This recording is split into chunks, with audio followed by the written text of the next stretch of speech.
Buenos días a todos y todas a esta conferencia inaugural de las quintas jornadas de Ciencia Política del Litoral que organizamos conjuntamente con la Facultad de Humanidades y Ciencias y la Facultad de Ciencias Jurídicas y Sociales de la Universidad Nacional del Litoral, tanto investigadores, estudiantes de la carrera de la licenciatura en Ciencia Política. En primer lugar, agradecer la presencia y el acompañamiento que hemos tenido en esta jornada y en todo el momento previo de las autoridades de nuestra Universidad Nacional del Litoral, en la figura de la decana y del vicedecano de nuestra Facultad de Humanidades y Ciencias, Laura Tarabella y Daniel Comba, y la secretaria académica Bárbara Mántaras. También a las autoridades de la Facultad de Ciencias Jurídicas y Sociales en la figura del señor decano Javier Haga y su secretaria de investigación Ayelén García Gastaldo, y a la coordinadora de la carrera de la licenciatura en Ciencia Política, Jimena García Puente. Le damos la bienvenida a todos ustedes, a todos los participantes, al público en general. En el día de hoy estamos primero muy contentos y satisfechos por recibirlos en el marco de estas quintas jornadas.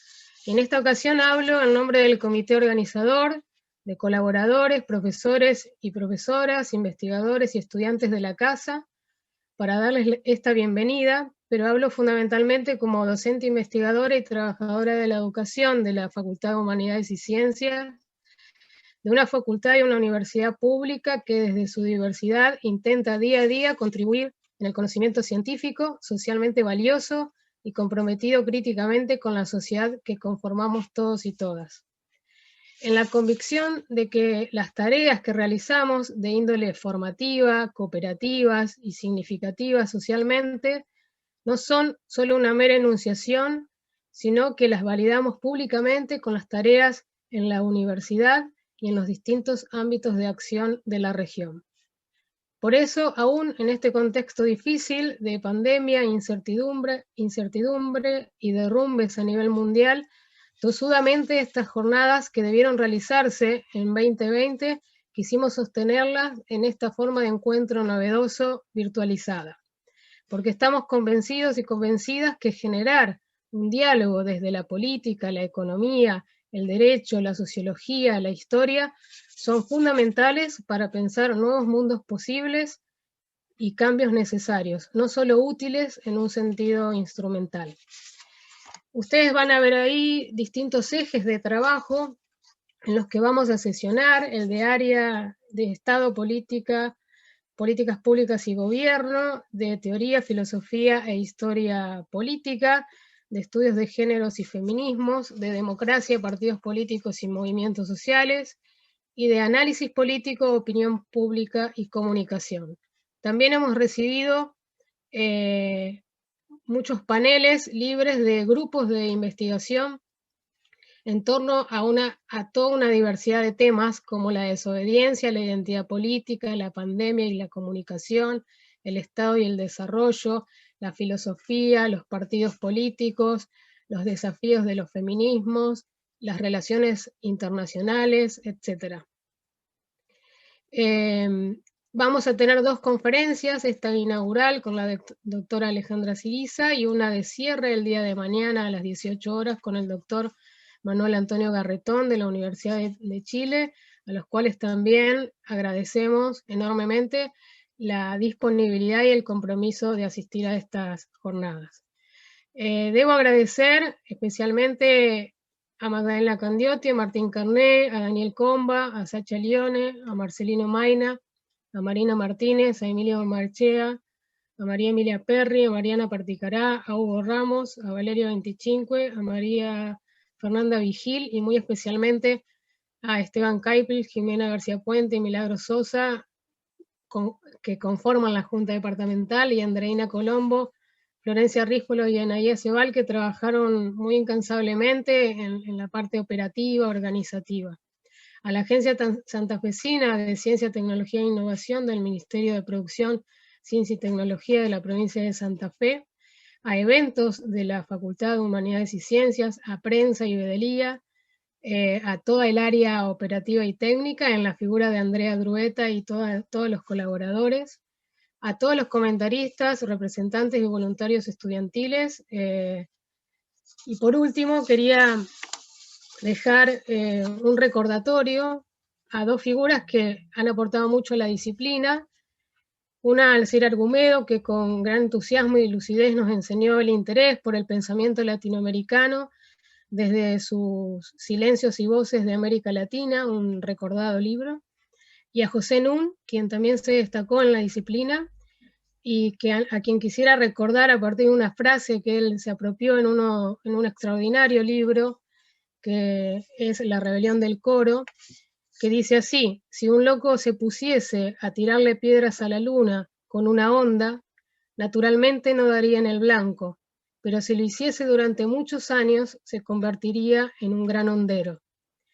Queremos construir una ciencia política que no se transforme en una disciplina estanca, que dialogue con otras, que sea intrusiva y que sea incómoda, y que quiera formar en este escenario complejo los buenos honderos y honderas de los que nos hablaba Nun. Muchas gracias.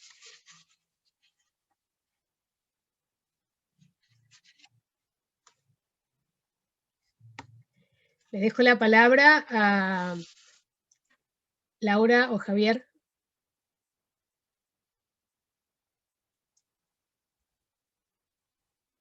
Javier, si querés bueno, hablar sí. vos, después Sí, cierro, no hay ningún problema. No hay perfecto.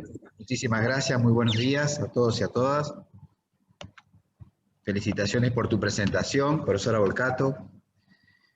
Quiero expresar desde nuestra facultad un especial agradecimiento y felicitaciones a toda la familia universitaria de la Facultad de Humanidades y Ciencias, nuestra hermana facultad, de la persona su decana, la profesora Laura Tarabella, de su señor vicedecano, el profesor Daniel Comba, la señora coordinadora de la carrera, profesora Jimena García Puente, y a todos los profesores e investigadores, investigadoras, profesoras de la Facultad de Humanidades y Ciencias, por esta iniciativa, por este trabajo, por estas quintas jornadas en Ciencia Política Litoral que son necesarias e imprescindibles. Siempre lo son, pero los momentos que uno está viviendo como país ameritan estas reuniones, aunque más no sea en forma virtual. Por eso las aplaudimos, las celebramos, las apoyamos y las felicitamos. Quisiera también agradecer a todos los disertantes también que gentilmente se sumarán estos 2 días para el debate reflexión de los temas que decía Andrea muy bien, que son muy importantes. Yo simplemente quiero compartir con ustedes e invitarlos también a esta lógica del debate y reflexión que tiene que ver con la temática también de estas jornadas. Cuando en el mes de marzo inauguramos el año académico, el ciclo académico de la facultad, nos proponíamos trabajar el eje de fomentar, de apoyar, de impulsar una cultura jurídica republicana y democrática. Y eso es muy importante por los tiempos que corre nuestro país, nuestra querida República Argentina. Planteamos en aquel entonces un eje importante y necesario como la necesidad de hacer acuerdos sociales necesarios en todos los ámbitos de la vida para favorecer esa cultura muchas veces desgastada o atacada, que tiene que ver con el respeto a las instituciones y que tiene que ver con el respeto hacia la norma constitucional. Y la democracia, que todos los argentinos y argentinas supimos conseguir hace varias décadas, a partir de 1983. Creo que las universidades públicas, el área de las ciencias sociales, como es nuestra área, tenemos mucho para decir, para aportar y para fortalecer esta cultura democrática. Teniendo una especial atención en uno de los grandes males que aqueja a nuestra sociedad, como es la pobreza, la indigencia, la marginación de miles y miles de argentinos y de argentinas. Un país con el casi 45% de pobres amerita un replanteo de la forma en que nuestro país, sus dirigentes, llevan a cabo sus responsabilidades institucionales. Por eso es que esto será un eje que queremos, y aprovecho que está la decana de la Facultad de Humanidades y Ciencias, de poder trabajar conjuntamente estos ejes de distintos ámbitos. Desde el nuestro, del que nos corresponde en lo inmediato, la educación pública, la formación de profesionales libres, de ciudadanos y ciudadanas libres, como fue la consigna de los viejos reformistas del 18, ¿no? Así que simplemente estas palabras de agradecimiento y de convocatoria y de aplauso y felicitaciones a nuestra querida facultad hermana, la Facultad de Humanidades y Ciencias, a la que siempre tenemos muy en cuenta en sus opiniones, en su trabajo diario, en sus investigaciones, porque han contribuido y contribuyen muchísimo por la salud y el prestigio de nuestra querida Universidad Nacional del Litoral. Muchísimas gracias y felicitaciones nuevamente por esta jornada. Muchísimas gracias, Javier. Muchísimas gracias a Andrea, que me han precedido en la palabra. Muy buenos días a todos y a todos. Un reconocimiento y agradecimiento especial a todo el comité organizador de las jornadas, que como bien lo planteó Andrea, trabajaron muchísimo en contextos en los cuales no son los adecuados ni los ideales para justamente poder organizar eventos de esta naturaleza, al Departamento de Ciencia Política de la Facultad, al comité académico en una carrera que es compartida, y también me interesa justamente poner en valor el hecho de que podamos trabajar de manera cogestionada el desarrollo de la carrera con la Facultad de Ciencias Jurídicas y Sociales, a su coordinadora académica que nos está acompañando, coordinadora de la carrera, a la secretaria de Ciencia y Técnica de la Facultad de Ciencias Jurídicas y Sociales, porque tiene como responsabilidad formar parte de las discusiones del comité académico de la carrera, a nuestra secretaria académica, Bárbara Mántaras, que trabaja de manera articulada todos estos procesos, y por supuesto a Daniel Comba, que me acompaña como vicedecano en la conducción de la facultad, a todo el equipo de gestión de ambas unidades académicas, porque esto es el resultado de un trabajo de manera articulada y conjunta, y por supuesto a los estudiantes, a las graduadas, a los graduados, a los profesores, investigadoras e investigadores que nos acompañan en este acto de apertura de estas quintas jornadas de Ciencia Política del Litoral. Quiero compartir con ustedes algunas líneas que hemos escrito para esta presentación inaugural, y para ello me interesa recuperar e ir un poquitito atrás cuando comienzan estas jornadas en el año 2012. En ese año se desarrollan las primeras jornadas de ciencia política, y también se da una particularidad que tiene que ver con mi recorrido y mi trayectoria institucional. Tuve la posibilidad y la oportunidad, como les he dicho en otras tantas ocasiones que nos hemos encontrado, de haber integrado el comité de esta carrera compartida desde sus inicios, y de haber participado de los primeros borradores y lineamientos cuando comenzamos a discutir al interior de la universidad la creación de una nueva carrera de grado, y surgió la licenciatura en Ciencia Política, de manera también compartida con la Facultad de Ciencias Jurídicas y Sociales, que veníamos transitando también en un modelo novedoso, la licenciatura en Sociología. Entonces, desde ese momento, y cuando comenzamos a discutir y a conversar al interior del comité académico, qué acciones seguir, cómo lograr cierto grado de institucionalización de la disciplina en el ámbito de la universidad, una de las acciones que se propusieron en ese sentido fue la de organizar unas jornadas de intercambio académico-científico para ir socializando al interior de la universidad y en la región las producciones e investigaciones llevadas a cabo por el cuerpo académico de la carrera, y en ese momento de las y los estudiantes, porque todavía no contábamos con graduadas o graduadas, ya que la carrera estaba dando sus primeros años, sus primeros pasos desde su creación. Es la última carrera de grado que se crea con sede académica en nuestra Facultad de Humanidades y Ciencias, y como bien lo decíamos, de gestión compartida con la Facultad de Ciencias Jurídicas y Sociales. Y haber comenzado con esa primera experiencia tan temprana de unas jornadas disciplinares fue una apuesta importante en vía, como decíamos, a la institucionalización de la disciplina.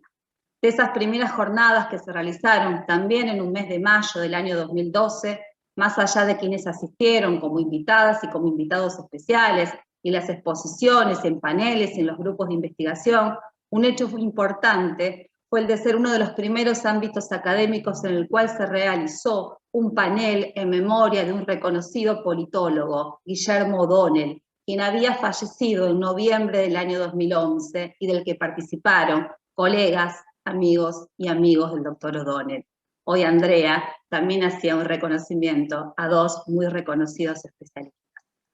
Las jornadas continuaron con su periodicidad bianual, organizadas en conjunto por ambas facultades, unos días sesionando en la Facultad de Humanidades y Ciencias, otros en la Facultad de Ciencias Jurídicas y Sociales. Es importante destacar que siempre se llevaron a cabo con el apoyo de las respectivas áreas de gestión de ambas unidades académicas y con la activa participación de sus docentes, de sus estudiantes, y cuando tuvimos graduadas y graduados, se sumaron ellos activamente en la construcción de estas jornadas. Este año nos toca una particularidad, como bien lo planteaba Andrea, que es la virtualidad que nos atraviesa, dado este contexto complejo signado por la pandemia.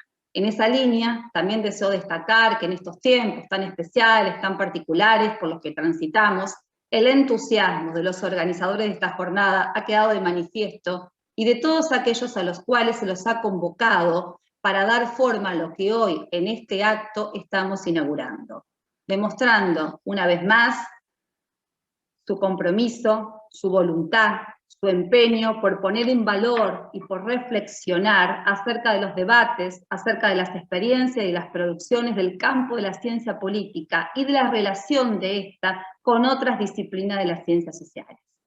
Desde el punto de vista institucional, tanto la Universidad Nacional del Litoral como la Facultad de Humanidades y Ciencias, en conjunto con otras unidades académicas, continuaron apoyando el desarrollo de las ciencias sociales en general y de la ciencia política en particular.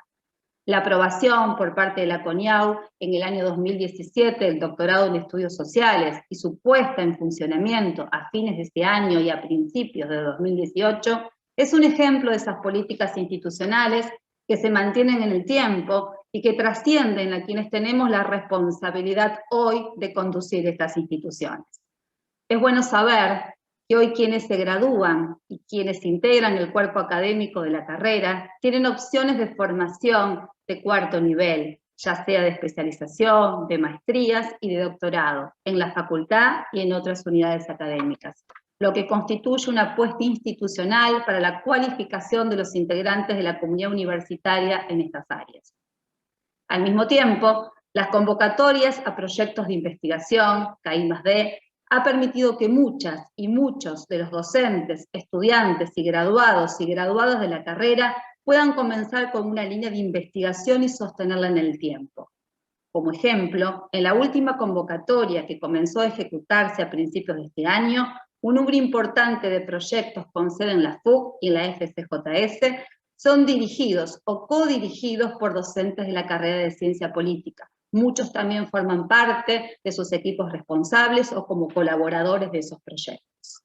Al respecto, y solo a modo ilustrativo, en el año 2016, y conforme a las normativas vigentes en ese momento para la presentación de programas y proyectos de investigación, se logró la formalización del primer programa con asiento en la carrera de Ciencia Política, dirigido por el doctor Hugo Quiroga, por el cual también quiero agradecerles especialmente porque ha tenido mucho que ver en la decisión de poder acompañarnos para que las diferentes jornadas de ciencia política puedan realizarse.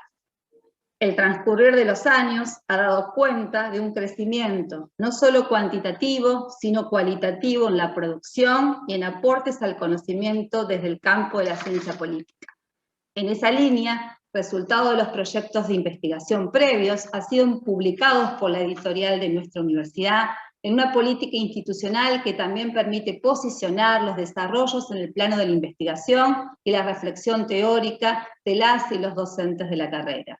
Si uno recorre el programa propuesto para estas quintas jornadas, es de destacar que algunas de esas producciones serán presentadas en este evento.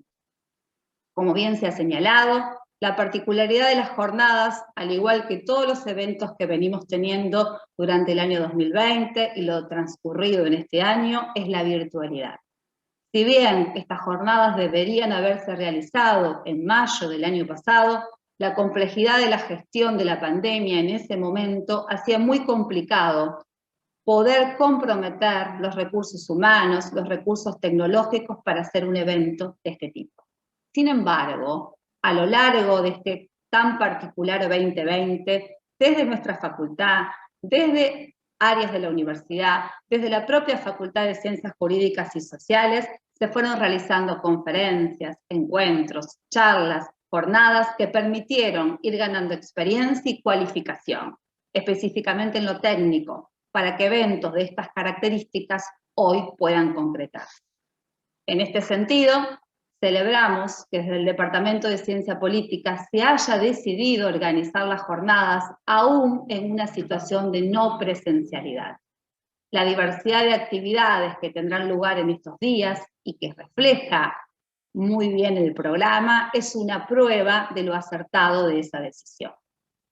Antes de dar lugar a la conferencia de inicio de las jornadas, y agradeciendo especialmente a Alejandra Siriza y a Manuel Antonio Garretón por acompañarnos con las conferencias de apertura y cierre respectivamente, me interesa resaltar que la comunidad de politólogos y de politólogas de la Universidad Nacional del Litoral está en constante formación, y que al mismo tiempo estudiantes, docentes, investigadoras e investigadores piensan en la disciplina integrada a todas las ciencias sociales, pensando en la diversidad y la heterogeneidad no como elementos de dispersión, sino como la fortaleza más rica de la ciencia política en el litoral. En este sentido, también quiero subrayar una vez más que las posibilidades de interacción con otras facultades, con otras carreras, han contribuido al fortalecimiento académico y la amplitud de perspectivas sobre la disciplina. A los organizadores, al equipo de gestión de ambas facultades, a las secretarías involucradas en la organización de este evento, a los expositores, a los participantes, a todas y a todos ustedes, agradecerles su trabajo comprometido con la universidad pública, en la investigación y en la enseñanza, pero sobre todo hoy en la difusión del conocimiento, en volver disponible eso que se va construyendo, que se va generando, que se va reflexionando.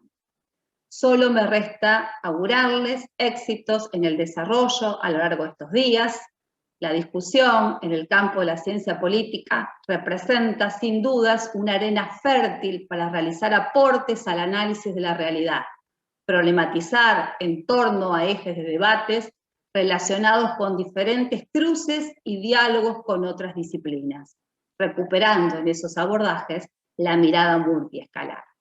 Sean bienvenidos y bienvenidas a la Universidad Nacional del Litoral y a esta Facultad de Humanidades y Ciencias como anfitriona del evento, y muchísimas gracias por acompañarnos en este acto de apertura.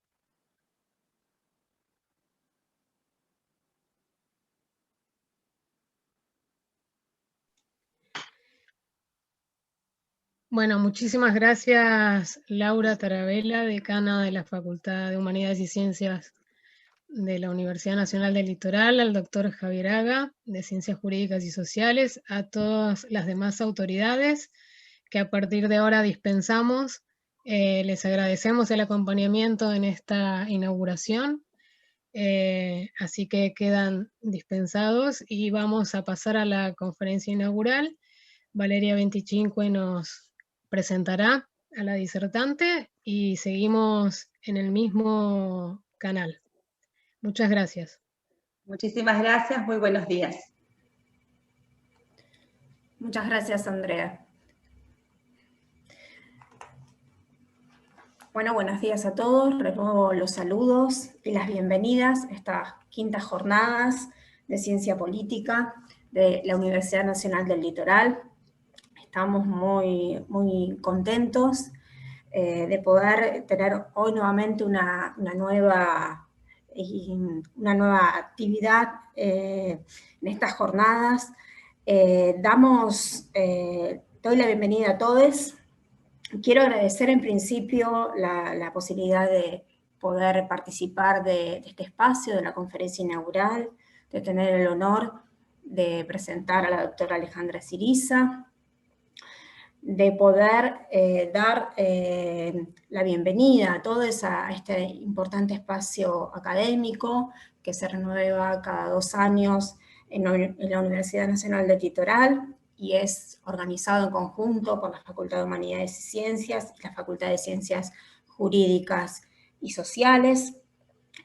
Agradezco a todos los presentes, a las autoridades, a los compañeros del eje del área 6, estudios de género y feminismos, que estamos inaugurando en estas quintas jornadas, y por eso también nuestra alegría, felicidad, y es importante destacar que este espacio tiene que ver, digamos, con posibilidades que se dan a lo largo de los recorridos y las resignificaciones que podemos realizar en términos académicos. Así quiero nombrar y destacar la participación, el trabajo arduo de las compañeras Marina, Anaí, Sacha, y asimismo la posibilidad de poder continuar trabajando en conjunto a lo largo de estos 2 días, en paneles, sesiones, con la cantidad importante que hemos recibido de ponencias, y con las presentaciones de libros que asimismo nos dan mucho orgullo y nos parece de mucha importancia destacar. En este sentido, me parece fundamental poder marcar la importancia de la presencia de Alejandra. Voy a pasar rápidamente a la presentación de Alejandra Syriza, doctora en filosofía por la UNCUYO, docente de grado y posgrado, investigadora del CONICET, ha participado de cursos en universidades latinoamericanas y europeas, es una gran formadora de investigadores, investigadoras, autora de numerosas publicaciones en artículos de revistas científicas, libros. Es una de las responsables de introducir los feminismos en la universidad, en las universidades. Dirige actualmente la maestría en estudios feministas de la Facultad de Ciencias Políticas y Sociales de la Universidad Nacional de Cuyo. Es activista, feminista y por la memoria, verdad y la justicia. Y además, miembro de la Asociación Argentina para la Investigación en la Historia de las Mujeres y Estudios de Género, AIME. Estamos muy contentos de la posibilidad de poder escucharla y poder darle apertura a este momento que entiendo va a ser el puntapié inicial para poder continuar democratizando los espacios académicos, continuar posibilitando que, como alguna vez dijo Alejandra, universidades, espacios periféricos o las periféricas, podamos de manera consciente aminorar esas desigualdades que persisten y que de alguna manera nos oprimen. Creo que de alguna manera y en cierto sentido, desde nuestro espacio y de la carrera de Ciencia Política de la Universidad Nacional del Litoral, estamos buscando actuar en consecuencia. Damos apertura a la conferencia que La autora ha denominado Rosa Luxemburgo, una lectura feminista desde el sur. Alejandra, te escuchamos. Muchísimas gracias, Valeria. También agradecer a la Universidad Nacional del Litoral la invitación y agradecer especialmente estos lazos feministas que nos unen a lo largo y a lo ancho del país.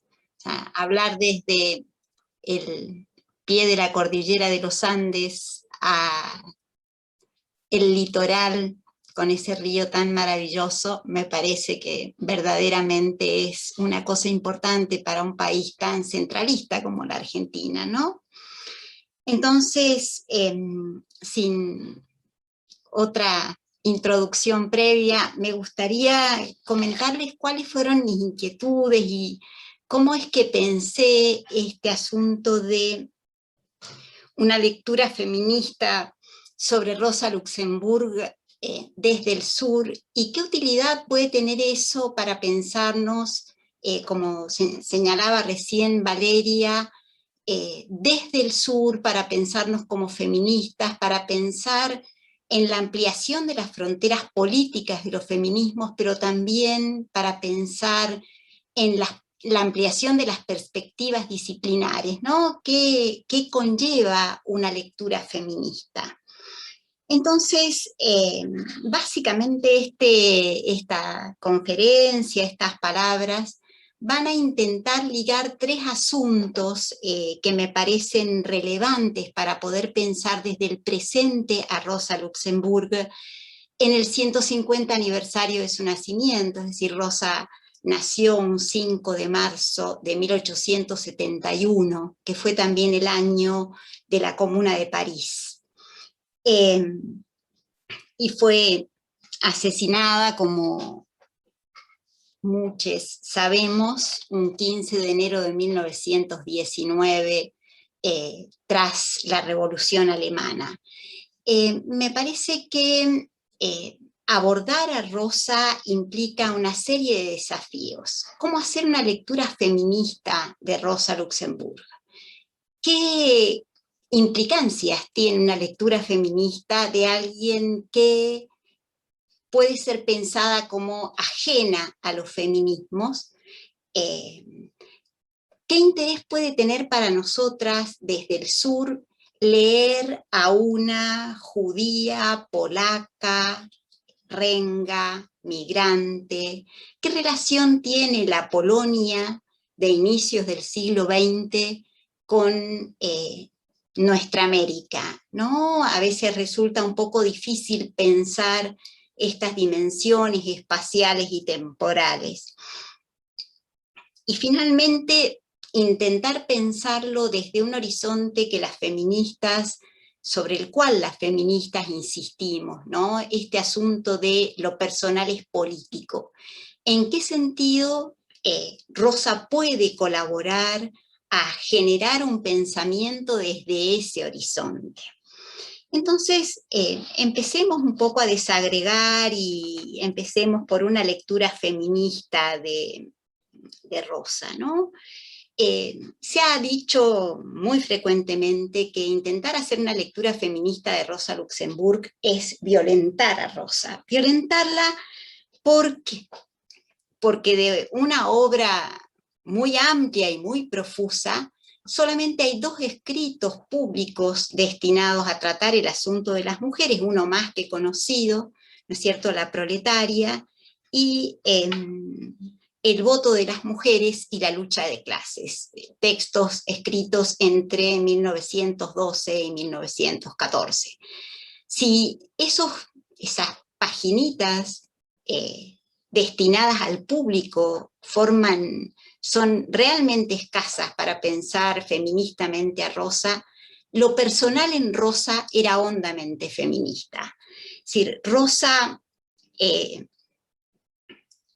cultivaba una intensa amistad con muchísimas mujeres. Vamos a hablar muy brevemente de esas amistades feministas y del valor de la amistad feminista, pero además de eso implica una perspectiva metodológica diferente de lectura. Es decir, no solo considerar como obra aquello que fue destinado a la publicación o que fue un discurso público, sino considerar una parte muy importante, las feministas hemos ampliado en ese sentido las perspectivas de lectura, considerar como una parte muy importante entonces la correspondencia de Rosa, sus escritos privados, por así decir, ¿no? Si las feministas solemos hacer algo con frecuencia, es preguntarnos por la frontera entre lo público y lo privado. Entonces, esta mezcla de lectura feminista y lectura desde el sur, me parece que es muy interesante porque nos permite una clave de lectura biográfica que recorre la trayectoria vital de Rosa, atendiendo a sus amigas, cuando piensa en las amigas de Rosa, piensa inmediatamente en Clara Zetkin. Pero Clara Zetkin no era solamente la cómplice política de Rosa Luxemburg, la mujer con la cual compartía debates internos de la socialdemocracia alemana, donde Rosa militó muchísimos años, sino además la madre de Kostia Zetkin, que fue, sabido también por Clara, un joven amante de Rosa. Su libertad personal, su capacidad para llevar una vida que no era frecuente en las mujeres de la época, es decir, su relación con Jogiches, su relación con Kostia Zetkin, su relación con Diefenbach, su relación con Paul Levy, me parece que hablan de una libertad personal para una mujer de esa época muy importante. Y sus amigas, ¿no? Sus amigas, Clara con quien habían hecho su propia división del trabajo en la socialdemocracia alemana, negándose a aceptar los mandatos de los patriarcas de la socialdemocracia, pero también Mathilde Jacob. Y me gustaría destinarle unas palabritas a Mathilde porque es mucho menos conocida que Clara Zetkin y porque tiene un papel muy importante como albacea de la obra de Rosa. Mathilde Jacob fue no solamente la cuidadora de Mimi, la gata de Rosa, sino además alguien que fue capaz de preservar y atesorar la correspondencia escrita por Rosa desde la prisión. Y esto me parece realmente muy importante. Fue además Mathilde Jacob una militante espartaquista.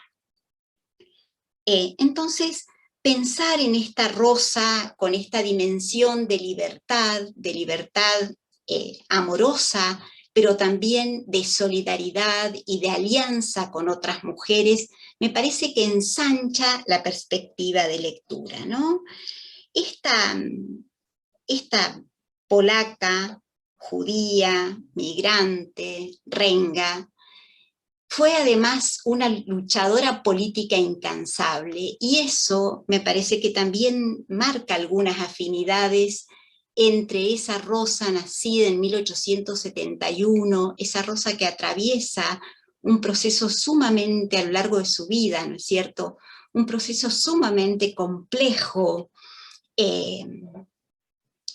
para la historia europea y para la historia mundial, un proceso que tiene lugar entre algunos hitos fundamentales, no solamente como la Comuna de París, sino como la revolución derrotada en Rusia de 1905, que va a tener tanta importancia en su vida. Me parece que pensar en Rosa presa política también tiene una dimensión muy importante en un país en el cual la última dictadura militar generó la prisión política como una experiencia muy frecuente entre mujeres que también escribieron sobre la prisión política. Hay un muy conocido libro que se llama Nosotras presas políticas, y que es una escritura coral a propósito de esa experiencia, ¿no? Rosa estuvo presa muchas veces en su vida, estuvo presa en 1904, en 1907, y en 1914 sentenciada a 1 año de prisión por incitar a la desobediencia civil. ¿En qué coyuntura Rosa incita a la desobediencia civil? En la coyuntura en la cual la socialdemocracia alemana vota los créditos para la primera guerra interimperialista. Ese gesto de Rosa da cuenta de un enorme valor personal y político. Entonces, también me parece importante esta experiencia de prisión política porque la resistencia a las irracionalidades del Estado le implica a las personas prisión política. En este país sigue habiendo presos políticos por la defensa de la naturaleza. No puedo dejar de mencionar a Ivana Buenelaf, mapuche de Chubut, que fue sometida a prisión política precisamente para defender el territorio de la privatización. No puedo dejar de mencionar a quienes integran la asamblea en defensa de Andalgalá, del agua de Andalgalá en Catamarca, porque me parece que eso hace que podamos leer a Rosa estableciendo nexos entre ese pasado y nuestro presente. También me parece que es importante Rosa en este país porque en este país la experiencia del asesinato político, la experiencia de la desaparición forzada, son experiencias lacerantes, próximas, aún no tramitadas. La desaparición es probablemente la forma más cruel el exterminio del enemigo, la enemiga, le enemigue política. Entonces me parece que eso son aspectos de la vida de Rosa que me parece muy importante traer a colación.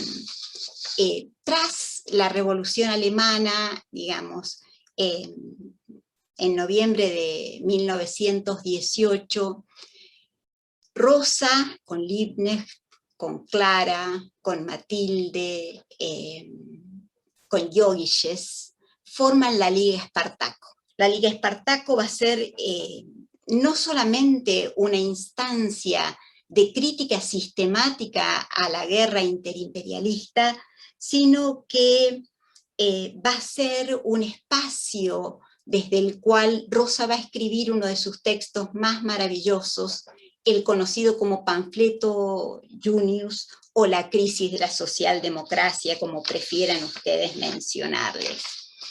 Entonces, esa militancia en la socialdemocracia va a permitirnos acceder a dos producciones maravillosas.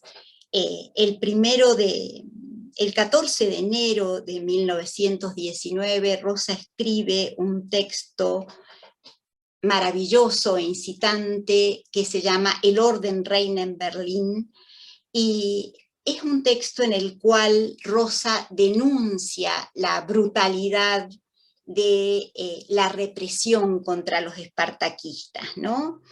Y esto también me parece una cuestión importante en este momento trágico de nuestra América, en el cual Duque, el presidente de Colombia, está llevando a cabo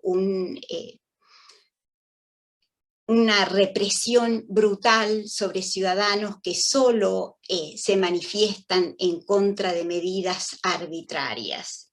Entonces, esta experiencia vital de Rosa, la escritura de ese texto, va a traer para ella una consecuencia horrorosa.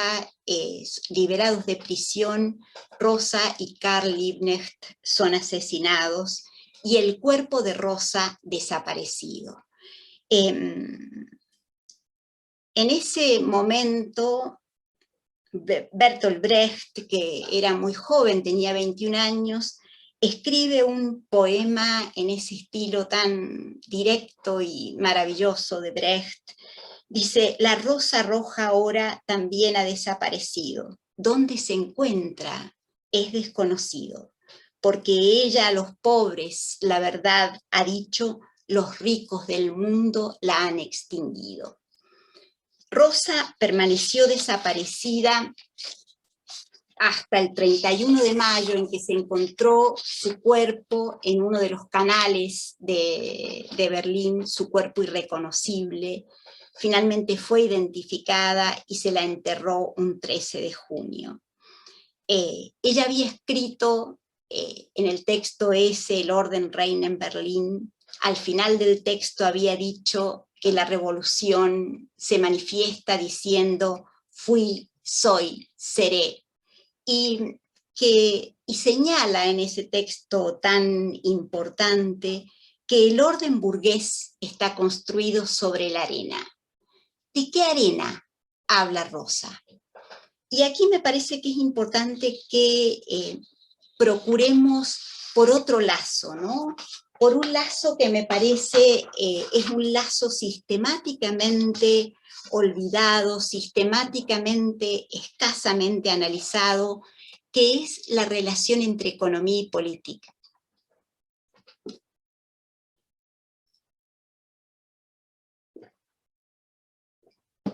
No solamente se trata, ¿no es cierto?, de pensar que Rosa promovía, el grupo Espartaco promovía la revolución socialista en la Alemania de la época, en un momento en el cual la agitación a lo largo y lo ancho de toda Europa iba a conducir a una serie de derrotas y a un proceso muy difícil en el campo de los partidos socialistas, sino que Rosa pensaba que para poder entender la política era necesario entender la economía. Hay en esto, me parece, una clave interpretativa que en este momento nos es indispensable a las feministas, nos es indispensable a quienes pensamos que para transformar el mundo hay que poder comprenderlo, hay que poder entender de qué clase de orden es este orden, y para eso hacen falta algunas claves en términos de economía política. Rosa estaba absolutamente convencida de la importancia de revelar las claves de la economía capitalista. Y lo hizo en diferentes instancias, en diferentes momentos, en diferentes producciones. Una de las producciones más conocidas son sus lecciones de economía política. Y aquí me parece que también es importante que lo pensemos desde la universidad pública, ¿no? Esas lecciones de economía política estaban destinadas a las obreras, a los obreros, para proporcionarle claves interpretativas acerca de cuál es la diferencia entre el capitalismo y lo que Rosa denominaba las economías naturales, ¿no? Porque a diferencia de lo que sucede en las economías de subsistencia, bajo el capitalismo, dice Rosa, la gente produce aquello que no necesita. A diferencia de lo que sucede en la economía campesina, el campesino sabe para qué produce, cuánto produce, porque eso que produce hace a su propia vida, al sostenimiento de su vida, al sostenimiento de la vida de su familia. Cuando el campesino empobrece, sabe por qué empobrece. Empobrece por el ejercicio de la presión directa, de la fuerza que ejerce sobre él el señor, ¿no es cierto? O el monarca, o los príncipes, o los ricos. En cambio, en el caso del capitalismo, la economía capitalista es una economía permanentemente sujeta a crisis. Sin embargo, esas crisis son ilegibles para la mayor parte de las personas, ¿no es cierto? Por eso es tan importante poder entender cómo funciona el capitalismo. Por eso es tan importante poder entender que la acumulación de capital no se produce simplemente de una manera mecánica, sino que se produce por la vía del intercambio desigual. Rosa tuvo la capacidad de ver que en ese momento, tras la crisis de 1873, la economía europea entró en crisis. Eso fue lo que impulsó las aventuras imperialistas de los países que habían llegado tarde al reparto imperial. Eso fue lo que provocó los conflictos entre Francia y Alemania en torno de la cuestión argelina. Eso fue lo que provocó las incursiones alemanas en Namibia, generando el primer genocidio en 1907, el primer genocidio del siglo XX. Entonces, esta es una cuestión interesante para decir y, digamos, es una anécdota pequeñita, pero que me parece que ilustra muchas cosas. El general que llevó a cabo el exterminio herero, secando las fuentes de agua y condenándolos a morir de sed o envenenando los pozos de agua, fue el general von Trotta, el abuelo de Margareta von Trotta, la directora de una de las películas más maravillosas que hay sobre la vida de Rosa Luxemburgo. Entonces, esta cuestión, esta claridad analítica de Rosa para leer el intercambio desigual como propio de la mecánica del imperialismo, va a hacer de ella alguien muy distinto de los socialdemócratas que compartían con ella la militancia, porque ella pone en cuestión algo que no había sido puesto en cuestión por la socialdemocracia, que es el carácter civilizador del capital. Es decir, su lectura es una lectura a contrapelo en la época, es una lectura capaz de revelar algo que es muy importante para nosotros y nosotras como países colonizados, como países subalternizados en la economía imperialista mundial. Es decir, esta develación del intercambio desigual me parece que es un aspecto fundamental en el pensamiento de Rosa, y al mismo tiempo también me parece que un aspecto muy relevante en la producción de Rosa es que ella apela a la historia para mostrar cómo es que se han desenvuelto esas relaciones imperialistas, cómo es que el imperialismo ha producido desplazamientos cada vez que lo ha necesitado. Ella hace referencia a algo que también es muy interesante para pensar desde el presente, ¿no? Que es que cuando se produce la crisis del algodón en Estados Unidos, inmediatamente la industria inglesa desplaza su centro de producción de materias primas para su industria a la India. Y lo hace ¿cómo? De una manera que hoy es sumamente agresiva. Lo hace desplazando a los campesinos, lo hace desplazando los cultivos de arroz que servían de sustento a los campesinos de la India. Entonces, esto también me parece importante porque en este momento de crisis capitalista, el capitalismo procede exactamente de la misma manera, desplazando las fronteras, ocupando territorios, agrediendo de manera brutal la naturaleza. Rosa advierte en un momento en el cual la defensa de la economía y de la política nacional ocupaba un papel muy importante, inclusive entre los socialdemócratas que llegan al extremo de votar los créditos para la guerra en el Reichstag. Rosa muestra cómo el capitalismo lo que va produciendo es la unidad económica de la humanidad, y esa unidad económica somete a la humanidad a catástrofes colectivas. A mí me parece que esto es muy importante, marcar el carácter internacionalista del capitalismo, porque también internacionalista debe ser el combate contra esas formas de extorsión. Rosa muestra cómo el proceso de proletarización genera en los seres humanos formas de trabajo que no solamente implican producir lo que no se necesita, sino que implica someter el trabajo humano a la lógica de la acumulación de capital. Y esa lógica de acumulación de capital implica el apropiarse cada vez más de trabajo no retribuido. Pensemos en este momento en las condiciones de trabajo, en el grado en el cual nuestras condiciones de trabajo han empeorado bajo la pandemia, en el grado en el cual las cantidades de trabajo, la inseguridad de la existencia, la miseria a la que se somete a los trabajadores y las trabajadoras, implica una carga insoportable de trabajo y una inseguridad enorme en las condiciones de vida.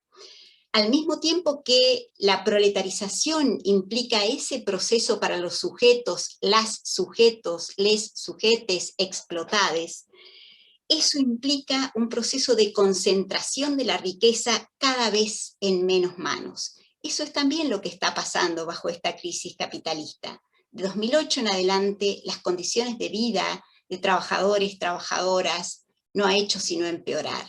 La apropiación creciente del tiempo de las personas, es decir, ese tiempo en el cual hacemos permanentemente cosas que no nos son retribuidas, ¿no es cierto? Y lo hacemos en beneficio de la acumulación de capital en manos de pocos. Preguntémonos si no por el tema de la deuda externa argentina. Este proceso, ¿no es cierto?, de internacionalización, este proceso de avance cada vez mayor del capital sobre la vida, es advertido por Rosa con una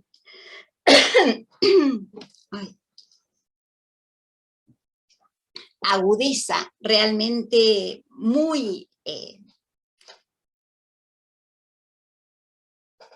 importante para poder leer a la luz de sus escritos el presente histórico.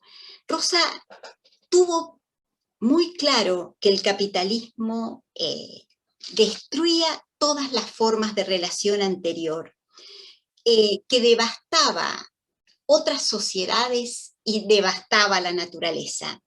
En ese sentido, yo creo que su pensamiento es un insumo fundamental para pensar los desafíos que Elmar Alfater denomina los desafíos del capitaloceno.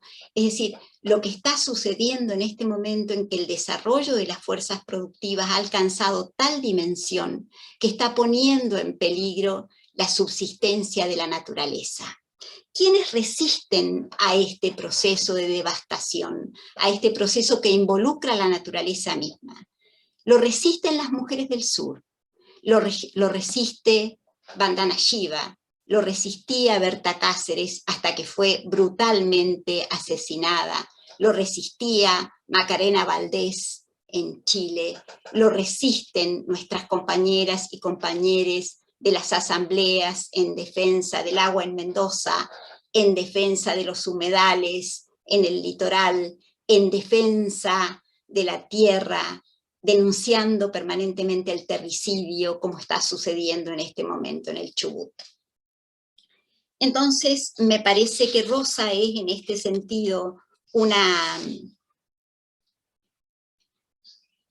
pensadora, una política que contribuye enormemente a enriquecer nuestra perspectiva sobre el mundo en el que vivimos, nuestra perspectiva desde el sur.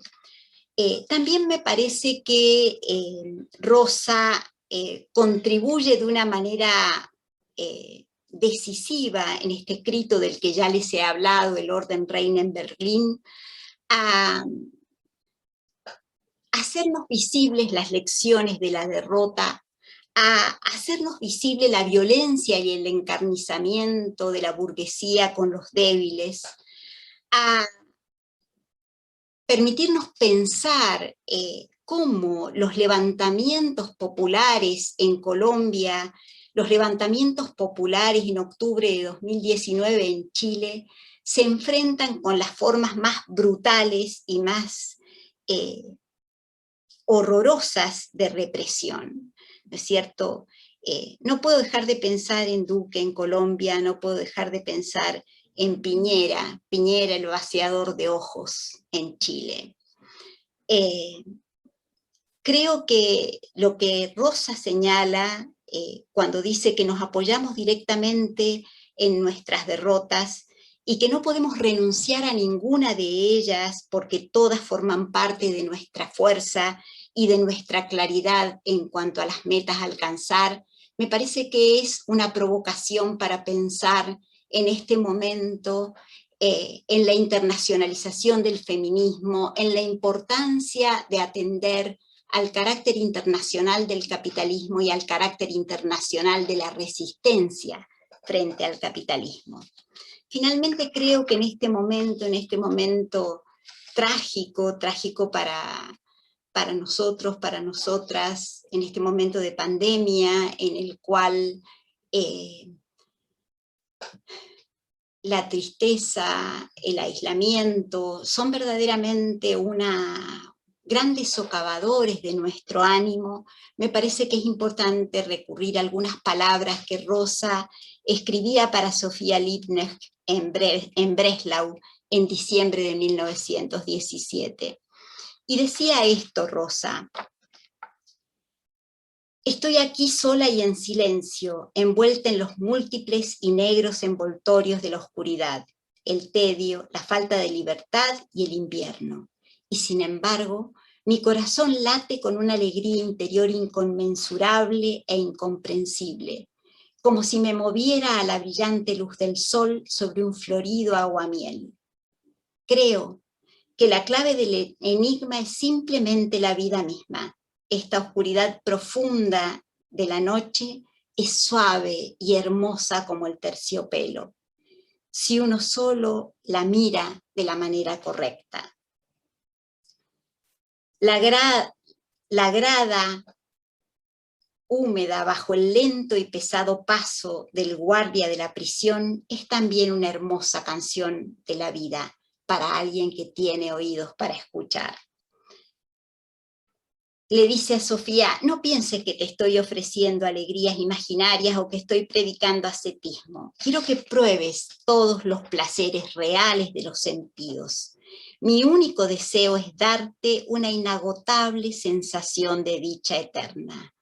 Podría hacerlo. Debería estar tranquila contigo, sabiendo que en tu paso por la vida estarás vestida con una capa adornada con estrellas que te protegerá de todo lo insignificante, trivial o acosador. Rosa, esta carta contiene el famoso relato acerca de los bueyes y su profunda solidaridad con la naturaleza, ¿no? Con los animales, con el sufrimiento del buey al que ella denomina mi hermano querido. Creo que en este momento es muy importante para nosotros y nosotras pensar con esa profundidad en la propia subjetividad como fuente de energía, en los objetivos políticos como fuente de sueños y de energía, y en la solidaridad con la naturaleza. Muchísimas gracias. Muchas gracias, Alejandra. Siempre es un placer, una gran alegría poder escuchar voces y relatos que nos permiten saber por dónde tendríamos que continuar ese camino de lucha. Estoy viendo en los mensajes de YouTube algunas preguntas. Si te parece, vamos a brindar estos 15 minutos, 20 minutos, perfecto, para no robarte mucho tiempo. Nuevamente, te agradezco este relato sobre Rosa, y claramente fue una lectura feminista desde el sur, y un poco cuando te escuchaba, pensaba en las Rosas de América Latina, que algunas nombraste, y pensaba en Mariel Franco, y pensaba también en Milagros, Sala, y digo, ellas nos fueron marcando un poco esto que vos decís, ¿no? Que tiene que ver, digamos, cuáles son los caminos a los que nos llevó este capitalismo devenido neoliberalismo. En términos de primera pregunta, interrogante, ¿cómo ves o cuál es la vía que continúa o que podemos continuar? No solamente las feministas, sino los varones antipatriarcales, los otros varones que nos acompañan en nuestras luchas, y que tienen que ver sobre todo con poder reivindicarse desde sus distintos espacios. Esta sería una primera pregunta. Si querés, te voy formulando 2 preguntas, 3, y después te doy el espacio para responder. ¿Preferís así? Y después te paso las preguntas de YouTube. Y por otro lado, esta es otra, pero que también tiene que ver con nuestras reivindicaciones, con nuestras luchas, con nuestras conquistas, ¿no? Con esas ciudadanías que fuimos logrando, bueno, a partir del logro inconmensurable de la campaña y este aborto que ya es legal en la Argentina, ¿no? Y por fin, quizás vos como una luchadora y como una propulsora también de la posibilidad en tu provincia y en Argentina, ¿cómo ves ese camino a seguir, no? Porque, bueno, decimos, hoy es ley, y ahora, ¿cómo seguimos? ¿No? Esas 2 preguntas, si querés, unos minutitos, y después te paso los comentarios y las preguntas del canal. Gracias. Bueno, a ver, pienso fundamentalmente que en ese sentido Rosa tenía muy clara la importancia del internacionalismo, ¿verdad? Y creo que muchas de nuestras experiencias recientes han tenido que ver con el internacionalismo.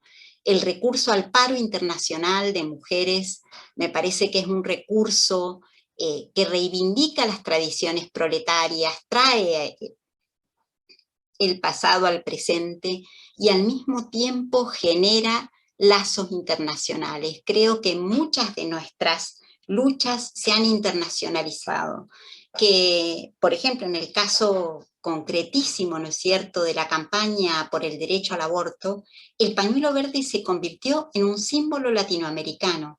Y si hay algo en lo cual las feministas argentinas hemos incidido, ha sido en esa capacidad para generar movimientos masivos con presencia callejera y con reflexión teórica y política sobre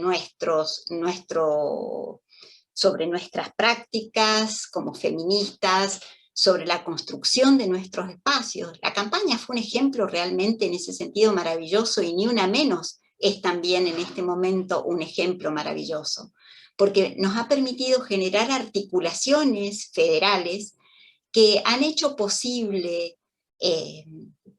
en el momento en que el aborto estaba prohibido, generar redes que permitían el acceso a condiciones seguras para abortar a partir del carácter federal de las redes. Por ejemplo, en Mendoza estaba prohibida la venta de misoprostol.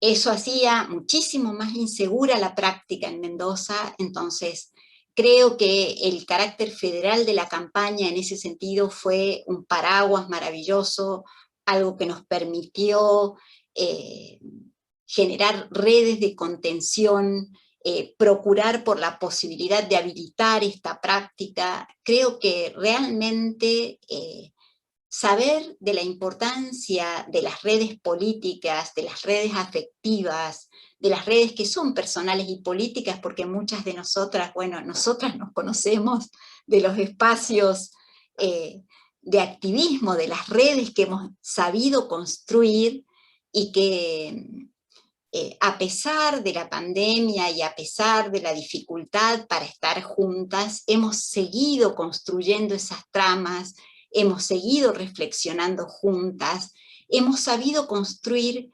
solidaridades plurales. Yo creo que eso también es muy importante, entender que no hay una lucha que esté separada de otra lucha, que la lucha en defensa de la naturaleza es también lucha de defensa de nuestros cuerpos, de los cuerpos de lesotres, contra una violencia patriarcal que es brutal, genocida y ecocida.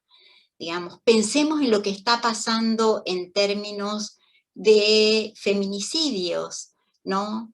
Si una piensa que es solamente un problema del patriarcado, yo creo que no es solamente un problema del patriarcado, es un problema de un patriarcado que es patriarcado capitalista, no es cualquier patriarcado.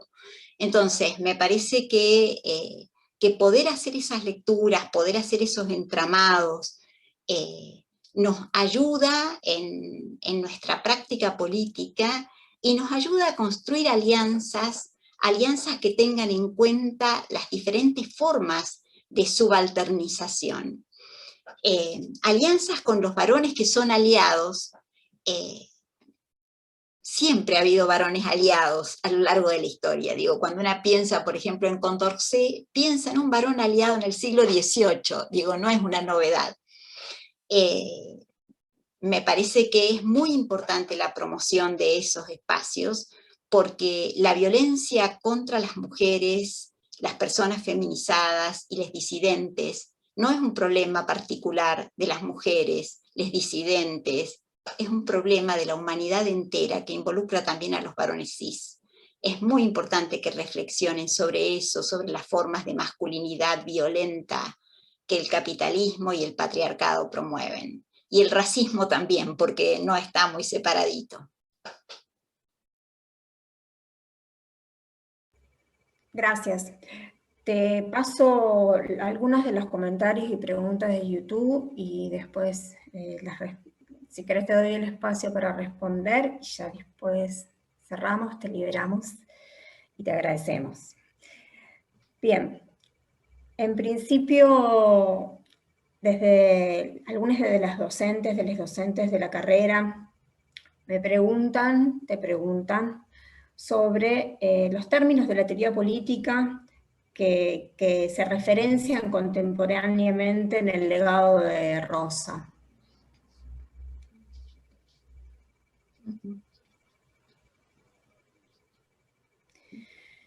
¿Y cómo entendés que si el capitalismo fue el modo civilizador singular, cómo se construyen los lazos políticos y sociales en esta escena contemporánea? Perdón.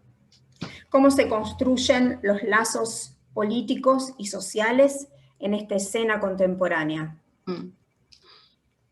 A ver, yo creo que te pase, bueno, como quieras. Te paso otro más que tiene que ver con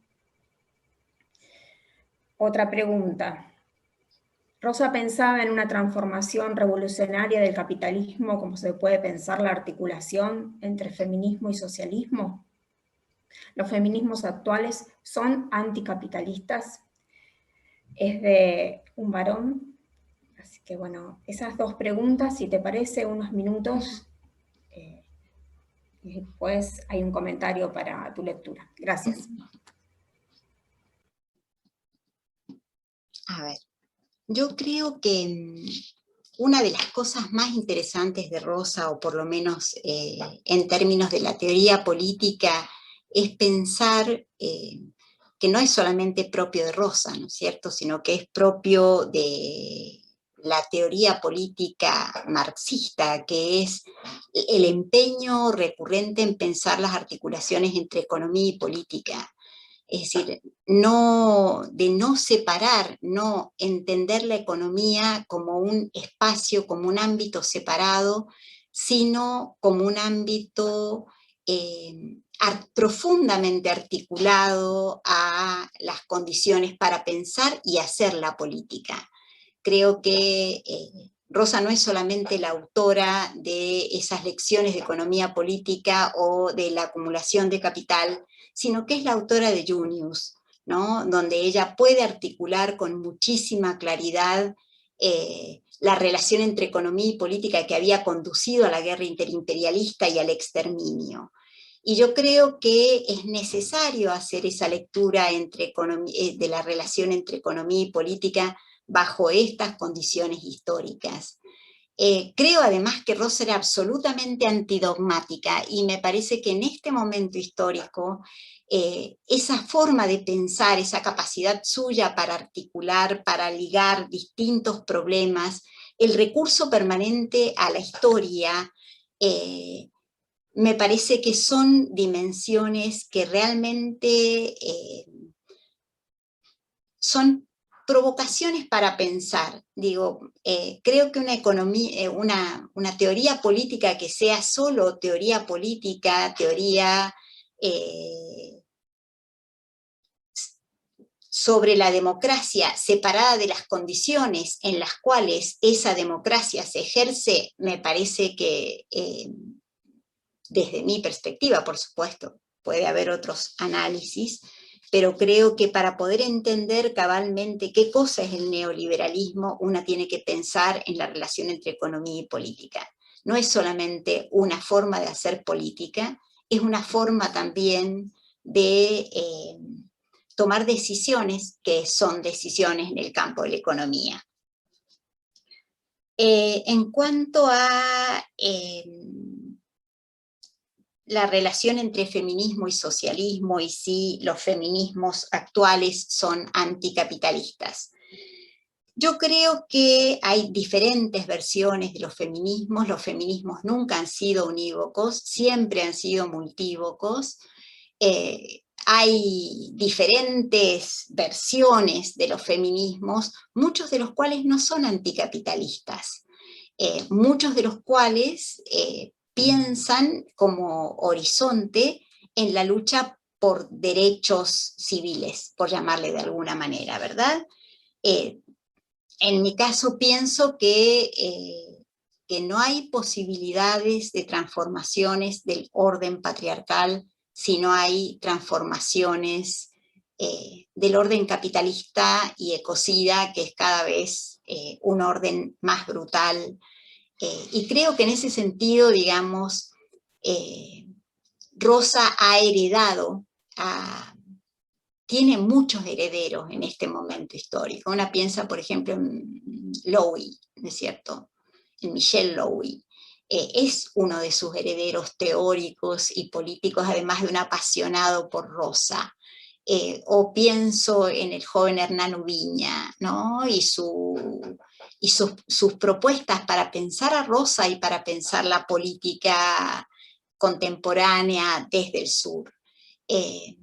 Creo que las feministas necesitamos algunas lecciones de economía política para poder entender cosas que son absolutamente relevantes para nosotras, como el significado del trabajo reproductivo, ¿verdad? Como cuáles son las razones por las cuales ese trabajo que es considerado esencial es el trabajo peor pago del mundo. Entonces me parece que en ese sentido creo que es una provocación, lo que intenté hacer es una provocación para que pensemos en alternativas teóricas vinculadas a lo que está sucediendo en este tiempo de pandemia, ¿no? Me parece también que no es la única manera de leer el feminismo, ni mucho menos, ni la manera dominante de leerlo.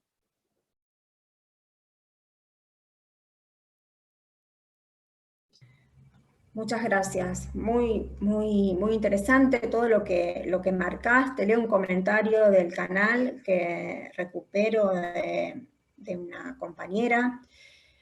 Dice, recuperar a Rosa es recuperar de alguna manera como judía, polaca, migrante y renga, a alguien muy interesante que incomoda desde distintos sistemas de poder. Lo religioso, la nación, la discapacidad. Creo que es muy interesante esto que marca Marina Martínez, y creo que también tiene que ver con esos logros, con esas normas que comienzan con 26, como decís en alguna de las entrevistas, y que ponen en discusión la idea de las propiedades, de las propiedades que históricamente fueron para determinado grupo de varones, que ponen en discusión sobre todo la idea de los cuerpos, ¿no? Y cuál es el sentido de de nuestros cuerpos, del cuerpo de las mujeres. En ese sentido, ¿cómo entendés que estamos, como para ir cerrando, cómo ves a las 26, o cómo ves de nuestras provincias? Valeria, se cortó, no te escuché la pregunta. Los problemas de la virtualidad, se interrumpió. ¿Cómo ves estas 26? Hubo algunas interrupciones, por eso a veces apago la cámara. ¿Cómo ves estas discusiones que tienen que ver con estos distintos espacios e instancias donde están en juego nuestros cuerpos y que tienen que ver con estas normas, las 26, que ponen en discusión el cuerpo como propiedad, ¿no? Y creo que me parece que es interesante, es una idea que vos marcás, y me gustaría ir cerrando un poco con esta pregunta. Gracias. A ver, creo que el logro de todas esas leyes iniciadas con 26 y con 27 la ley de legalización de la interrupción voluntaria del embarazo, no son concesiones graciosas del Estado. Es producto de la presión sistemática, constante, callejera, y en múltiples espacios, porque no es que solamente hemos hecho política de calles las feministas.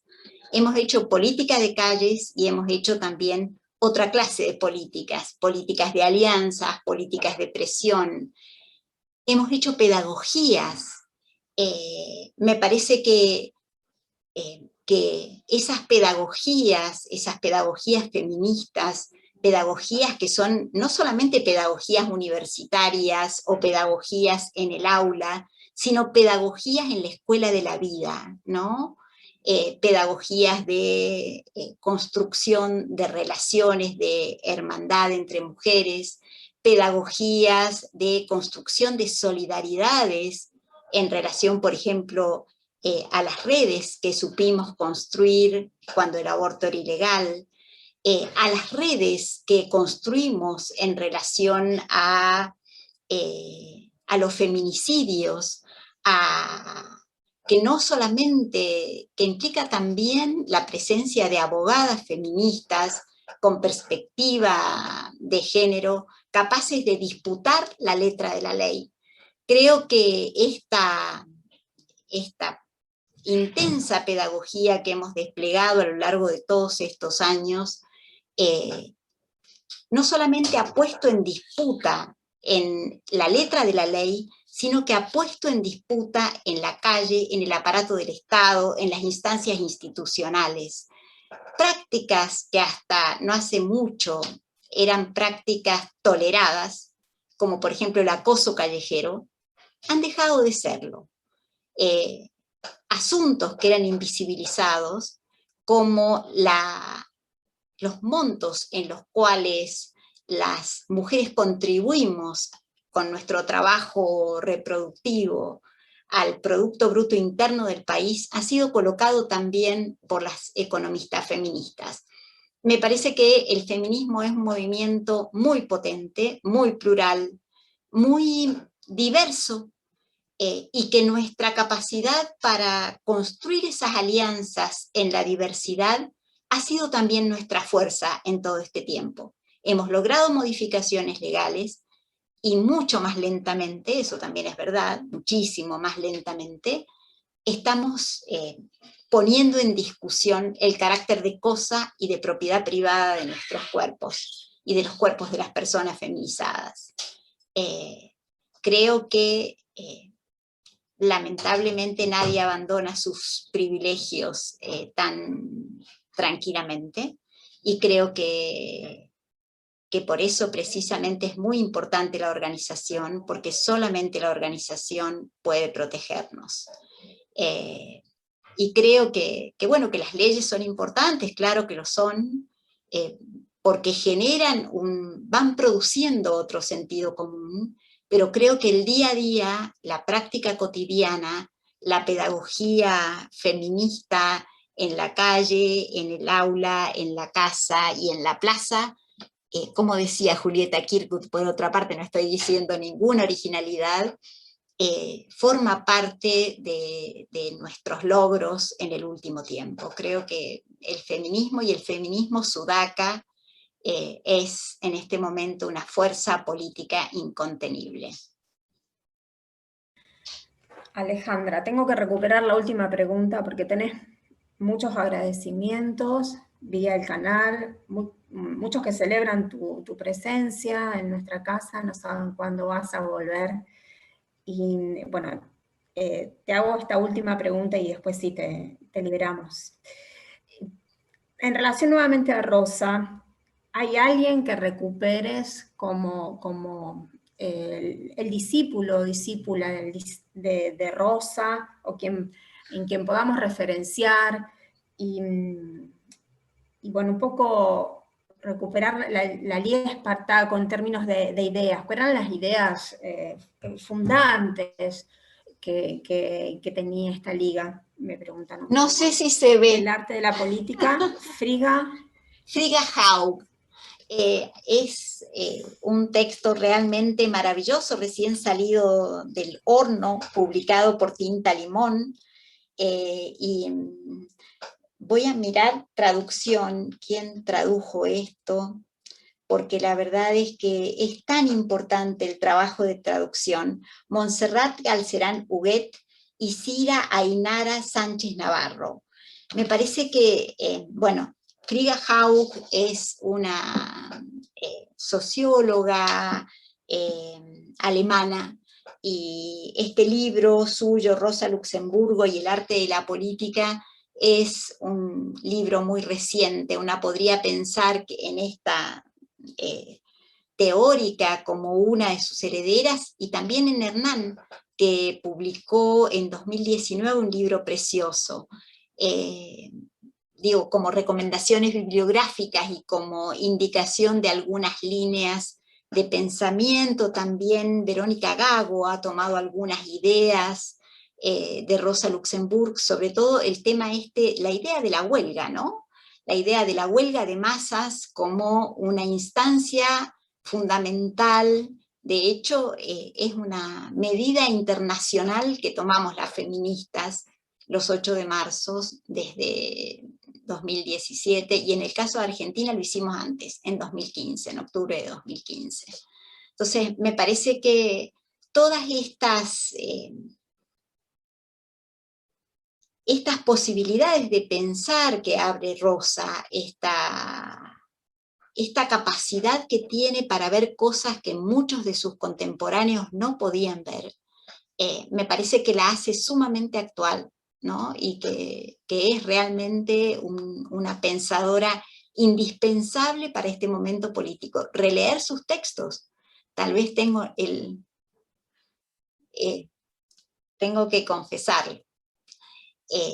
Tengo como una tendencia fuerte a pensar en la importancia de leer las fuentes, ¿no? Leer La acumulación de capital, leer Junius, leer su correspondencia, porque su correspondencia es personal, pero es también política, de leer sus textos de combate. Creo que realmente Rosa es alguien maravillosa para pensar. Digo, el texto de ese último texto, escrito un día antes del asesinato, el orden reina en Berlín, es un texto muy importante para pensar las lecciones de las derrotas políticas, ¿no? En un país en el cual la dictadura de 1976 dejó una marca imborrable. Bueno, eso pienso.